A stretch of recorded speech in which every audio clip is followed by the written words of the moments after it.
Bueno, ¿sabes qué? Te invito a que veamos qué ha pasado hacia adentro de los hogares de los cordobeses en 10 años. Con algunos datos que son más duros desde el punto de vista estadístico, son más descriptivos, digamos, pero que también, como siempre, tratamos de ver cómo nos lleva esta vida a las familias cordobesas, qué cosas van cambiando, qué pasa con el nivel socioeconómico, qué pasa con la cantidad de gente que vive, el promedio de gente que vive por hogar, el promedio de gente que tiene que aportar a ese hogar, si ha crecido o si se mantiene o ha caído. Bueno, son algunas de las distintas informaciones que vamos a compartir ahora cuando empiece la primera placa. Acá está. Ahí está. Fíjate. Perfil de los hogares cordobeses. Exactamente, y es una comparación entre el año 2009 y el año 2019. Son 10 años. ¿Cuántos somos de nivel alto, de nivel medio, de nivel bajo? Aquello es hoy.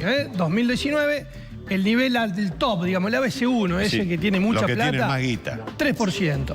El que le sigue en la escala hacia abajo, 10%. Es decir, los que tienen la cosa más o menos resuelta, bastante resuelta, digamos, está en torno al 13% de la población. Vos sabías decir que estos son los que miran la crisis. Esos son los que miran la crisis. Y empezamos acá, con el que sigue ahora, son los que empiezan a sentir la crisis. Bueno, pero vuelvan, por favor, chicos. Un poquito para atrás. Ahí está. Tenemos la media típica, el C3. ¿Quiénes son esos? Son los profesionales, ¿sí? Que están, digamos, con alguna actividad, puede ser privada o en algún ámbito de alguna empresa grande, el 25%. La media baja, que es el D1, por ejemplo, operarios de una fábrica importante de automotores de Córdoba, ¿sí?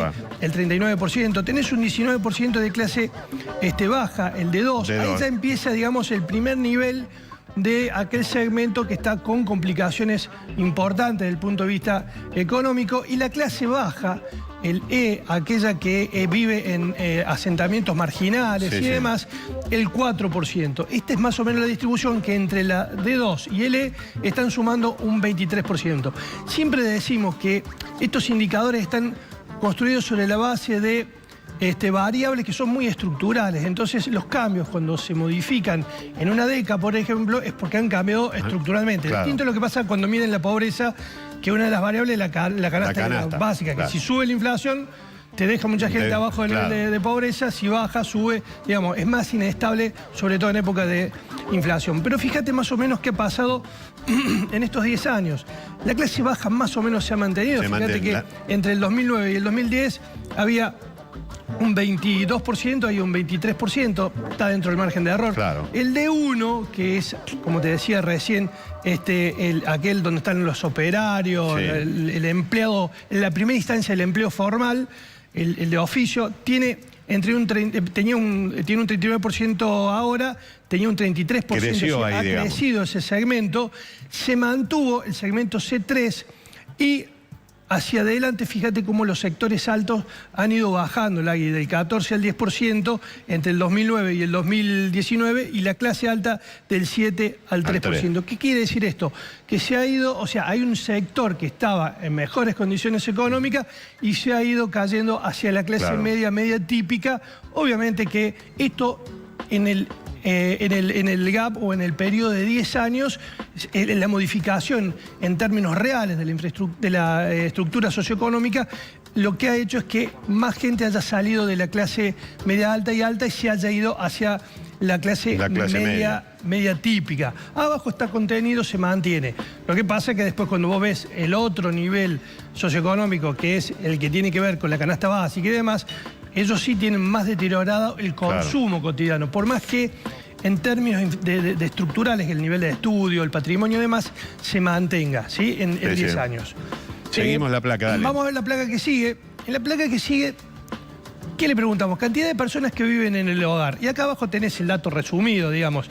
En el 2009 había un promedio de 3,7 personas por hogar, ¿sí? Hoy ha subido casi a 3,9. Un poquito más. Esto es hacinamiento. Acá está que hay cada vez más chicos que hacen su casa en la casa con los padres, amplían la pieza. Van ampliando la pieza y demás.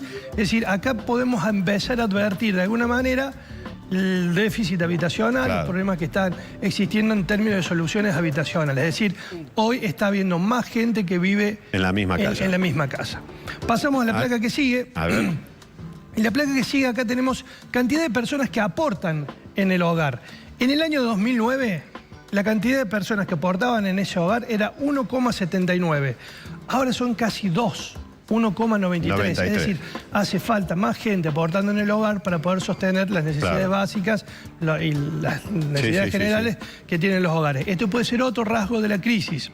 También puede ser que la mujer está mucho más integrada a la vida productiva, que también están aportando. Si fuera esta la versión sería piola, porque de alguna manera estamos hablando de avances realmente interesantes desde el punto de vista del equilibrio del género. Pero en principio también se puede estar adjudicando que hace falta más gente que trabaje para poder mantener los mismos costos de antes en el hogar. Y seguimos. La placa que sigue, cobertura médica. Es otra cuestión interesante para ver, a ver cómo están los cordobeses en términos de este aspecto que es un problema sustantivo de las familias cordobesas. Fíjate que en el año 2009 decía que tenía cobertura médica de cualquier tipo, obra social, privada, etcétera, el 69%. Ahora bajó al 65% y subió al 35% la cantidad de personas que no tienen cobertura médica. ¿Qué pasa con esto, Lagui? Tensiona el sistema público. Claro. Porque mucha gente que tiene obra social lo resuelve en el ámbito privado. Y el que no tiene... Pero el que no tiene va entonces, a la salud pública. ¿qué pasa? Está existiendo más tensión, más presión sobre el sistema público de salud. Y después si tiene un plan... Pero esto es, fíjate, no si tiene un plan... Si lo tiene como único ingreso. Como único ingreso. Es decir, que vive del plan. Solamente del plan, que no tiene ningún otro tipo de ingreso. Está dentro del margen de error. Podemos decir que claramente no se ha modificado el 2, el 1% en 10 años. Más o menos ese es el segmento de personas. Sí, que coincide también, o es la mitad de aquellos que viven en asentamientos marginales que veíamos al comienzo y que obviamente habla de una situación de mucha precariedad en términos de sustento vital. Creo que esta es la última placa, no sé si hay otra placa más. Es la última placa, bien. Esto es, digamos, una radiografía de lo que pasa dentro de los hogares y de lo que se modificó en 10 años. El nivel socioeconómico, menos rico, más clase media. ¿Sí? Más gente por hogar viviendo junta en el mismo hogar, más gente que necesita sumarse al aporte y menos gente que tiene cobertura médica. Y este dato que se mantiene, digamos, estable de la gente que vive de un plan social. No me parece poco, un 4% menos de gente que ha dejado la cobertura médica. Si lo pasas a números, es muchísimo, y pensando que esto además es en toda la provincia. De manera que todo ese número se ha agregado, digamos... a la salud pública. A la salud pública. Sobre todo que en el interior, Lagui, hay muchas empresas privadas, muchos sanatorios y clínicas que han cerrado. Entonces la única opción que tienen es el hospital. Es el sistema público. Entonces, bueno, eso también es para revisar y ver, porque obviamente va a seguir tensionando al sistema público de salud. Gracias, Luis. Muy amable, gracias. Hasta luego.